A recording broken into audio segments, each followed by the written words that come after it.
Hello, my name is Monty Nepler, and today I'll be speaking to you about the Sarbanes-Oxley Act of 2002.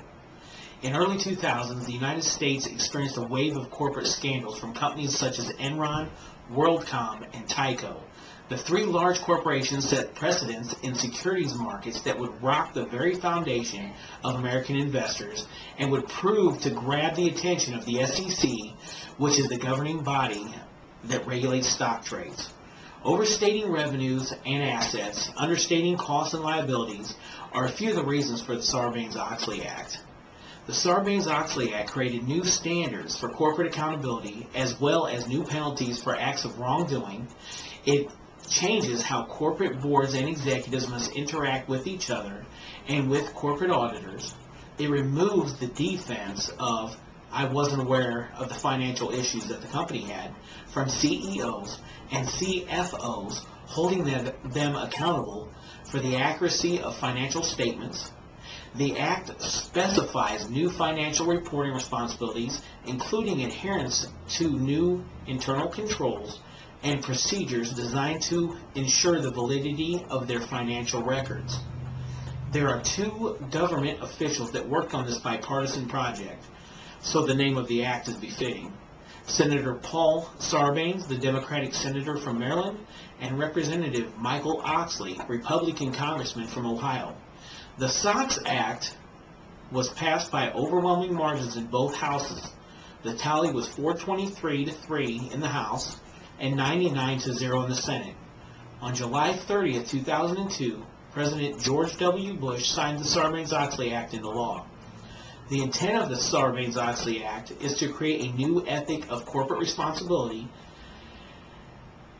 Zamarudin writes, provisions include creation of a public accounting oversight board to enforce professional standards and competencies for accounting profession, strengthen the independence of firms that audit public companies, increase corporate responsibility and usefulness or corporate financial disclosure, increases penalties for corporate wrongdoing, protects the objectivity and independence of security analysts, and increases Securities and Exchange Commission's resources. With the creation of this new act, corporate accountability, along with individual accountability, went up.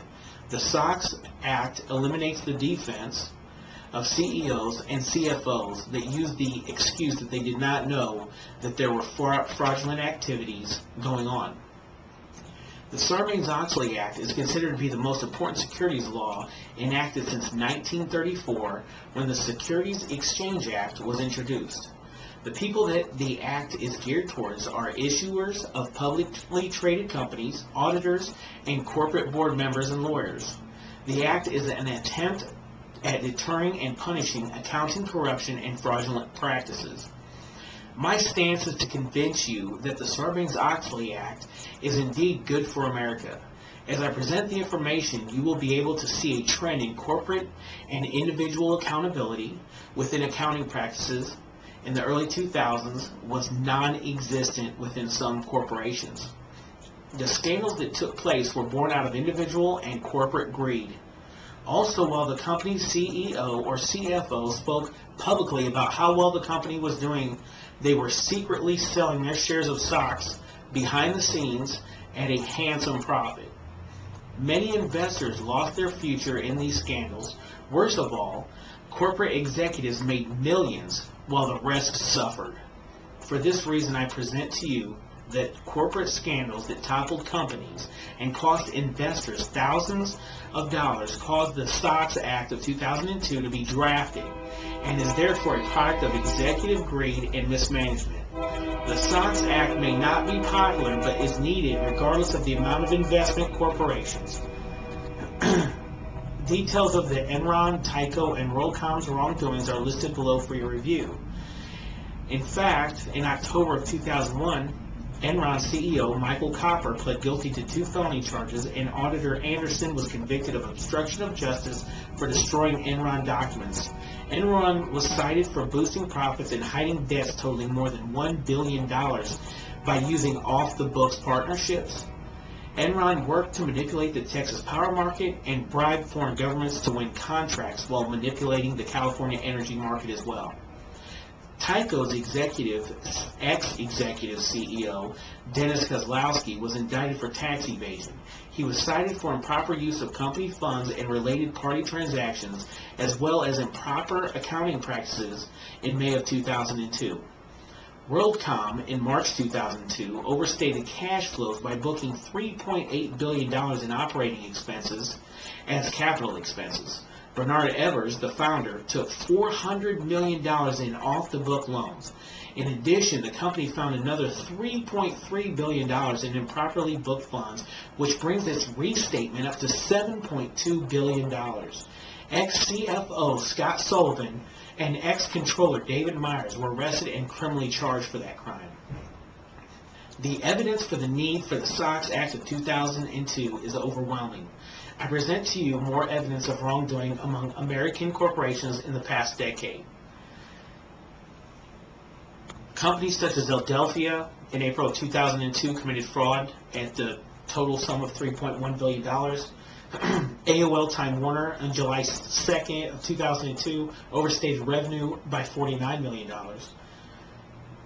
Global Crossing, February of 2002, inflated revenue. Halliburton, May of 2002, improperly booked $100 million in annual costs, and the list goes on. There are two sections that are most important in the SOX Act of 2002, which are sections 302 and 404. Section 302 can be summarized by using the SOXlaw.com reference. It lists the highlights. The signing officers have reviewed the report. The report does not contain any material untrue statements or material omissions or is misleading. The financial statements and related information fairly represents the financial condition and the result in all of the material respects. The officers are responsible for internal controls and evaluated the internal controls within previous 90 days and have reported its findings. A list of deficiencies in internal controls and information on any fraud involved by employees are reported. And any significant controls or factors that could negatively impact on the internal controls is reported as well. In Section 404, the summary is listed by the SOX law reference, and issuers are to publish information in their annual reports concerning the scope and adequacy of internal control structures and procedures for financial reporting. This statement assesses the effectiveness of such internal controls and procedures. The registered accounting firm shall attest to and report on the internal control structure and for financial reporting. Both sections are meant to set the precedents or procedures for reporting and accountability. The sections also provide the corporations cannot pass or bypass the compliance rules by going outside the United States to use reincorporation activities. I thought this part was nice that they added fraudulent corporations cannot use it as a loophole to get out of the SOX Act. The largest complaint is that the initial investment for a company to be in compliance is in the millions of dollars. A survey was taken by the SEC and it revealed that the total cost of the first year compliance with Section 404 could exceed $4.6 million for companies over $5 billion in revenue. Also, a medium-sized company could pay as much as $2 million in compliance. Since 2002, the amount spent by companies have fallen drastically. In my closing comments, with the advent of the internet in the 1990s, white-collar criminals have more access to their intended victims by committing securities fraud. Trading volume in the U.S. has grown dramatically since the 1990s, and the New York Stock Exchange reported that civil securities fraud totals over $40 billion per year. Recovering stolen assets from securities fraud is very resource-intensive and also very expensive. The most common victims are persons aged 50 years and older, and lastly, the losers are all of us, which are investors, creditors, taxing authorities, and the innocent employees that lose their jobs due to fraudulent wrongdoings at the hands of greedy corporate officers. Thank you for listening today.